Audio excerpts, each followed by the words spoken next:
Good afternoon students. कुछ बच्चों को प्रॉब्लम हो रही थी फिजिबल इनफिजिबल सॉल्यूशंस में। एक बार वो रिवाइज कर लो। देखो ये मैं ग्राफ बना के नहीं दिखा रही, ग्राफ तुम्हें पहले ऑलरेडी बनाने आता है, 12th में भी सीखा था। इधर मैं उससे बता रही हूँ कि जब तुम्हारा ग्राफ बनाने के बाद एक कॉमन रीजन आ रहा है, सबसे बाउंडेड होके एक कॉमन रीजन आ रहा है, यहाँ पे आ रहा है ना, सब इनर वर्ड्स सब मार्क्ड हो रहे थे। जैसे यहाँ पे मैंने बताया था 20x1 50x2 is less than 360। तो तुम्हें ये देखना है कि कौन सा रीजन शेड करना है। तो x1 और x2 दोनों को 0 0 पुट करोगे तो आंसर आएगा 0। क्या 0 360 से कम है? तो ये रिजल्ट ट्रू है, तो टुवर्ड्स द ओरिजिन बनेगा। अब इस लाइन का जो ग्राफ है वो तुम्हारा ये है।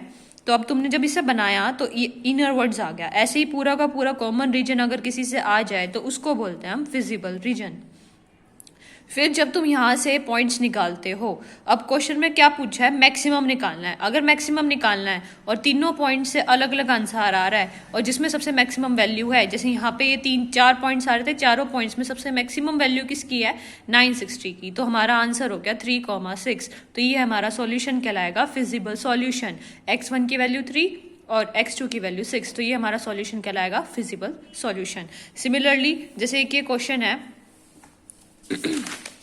ये वाला, इस वाले में भी देखो, इसमें भी हमने सारे कॉन्स्टेंट्स बनाए, उससे कॉमन रीजन आ रहा है ये वाला पोर्शन। तो ये वाला क्या कहलाएगा, फिजिबल रीजन। और क्वेश्चन में क्या पूछा हुआ है, उसमें मैक्सिमम करना है, टोटल प्राइस। जब हमने इसका आंसर निकाला तो सबसे मैक्सिमम वैल्यू किस में आ रही है, इस वाले में। देखना ये डिवाइड बाय 13 है, जब करोगे तो यही आएगा। तो आंसर क्या हो गया, ये 400/13 150/13। तो x1 की वैल्यू ये हो गई, x2 की है, तो ये हमारा क्या कहलाएगा, फिजिबल सॉल्यूशन। तो फिजिबल रीजन वो रीजन होता है जब तुम्हारा आंसर आ रहा है और अनबाउंडेड और बाउंडेड, ये हमारा सॉल्यूशन बाउंडेड ही है क्योंकि एक पर्टिकुलर रीजन में लाई कर रहा है। और उस बाउंडेड रीजन क्या होता है, जिसके सारे बाउंड्री पॉइंट्स हो, और मेरे को बाउंड्री पॉइंट्स मिल रहे हैं, कितने हैं यहाँ पे, 5 बाउंड्री पॉइंट्स है, और उसी में से मैक्सिमम चेक करना है, या जो भी क्वेश्चन में गिवन है, मिनिमम देखना है तो मिनिमम देखोगे, मैक्सिमम देखना है तो मैक्सिमम देखोगे। लेकिन कुछ क्वेश्चन आ जाते हैं जिसमें आंसर सेम आ जाता है।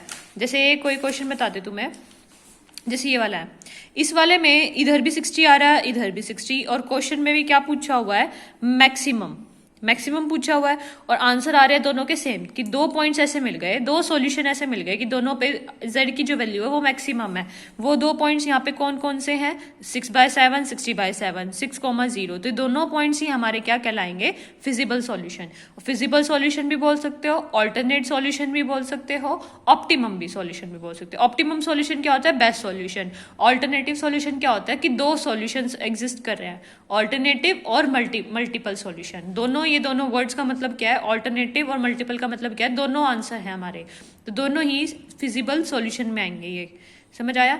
अब नेक्स्ट हम कर रहे हैं अनबाउंडेड फिजिबल रीजन।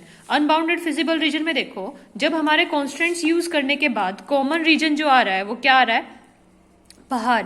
और इस क्वेश्चन में क्या बोला है, इस क्वेश्चन में बोला है मैक्सिमम।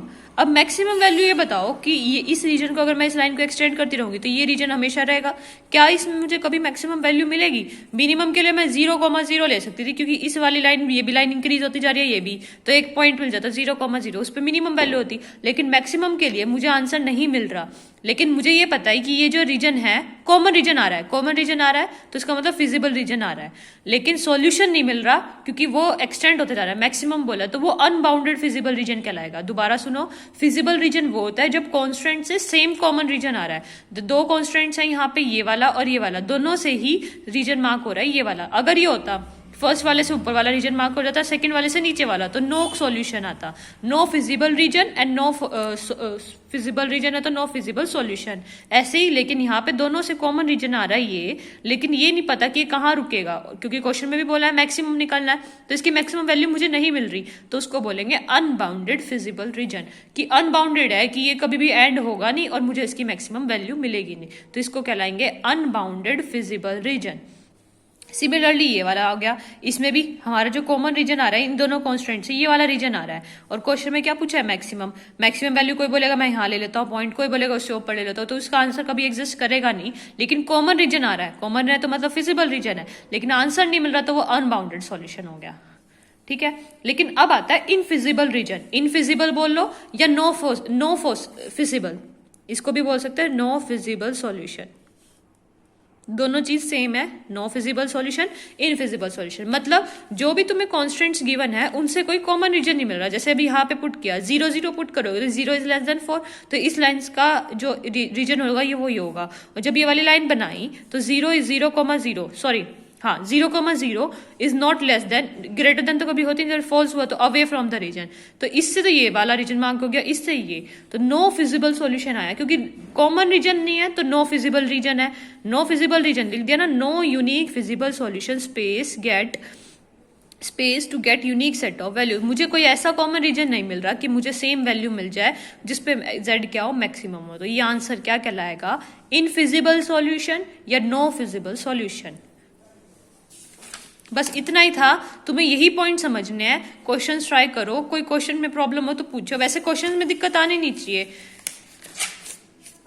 और इसके बाद मैं नेक्स्ट चैप्टर शुरू करूंगी, एक दिन टेस्ट लूंगी, देखते हैं कितना करोगे, उसके बाद देखेंगे। अभी तो मैं नेक्स्ट चैप्टर शुरू कर दूंगी, उसमें भी सॉल्यूशंस ऐसे ही निकालने हैं, बस ये इक्वेशंस गिवन होगी, मेथड्स दूसरे होंगे।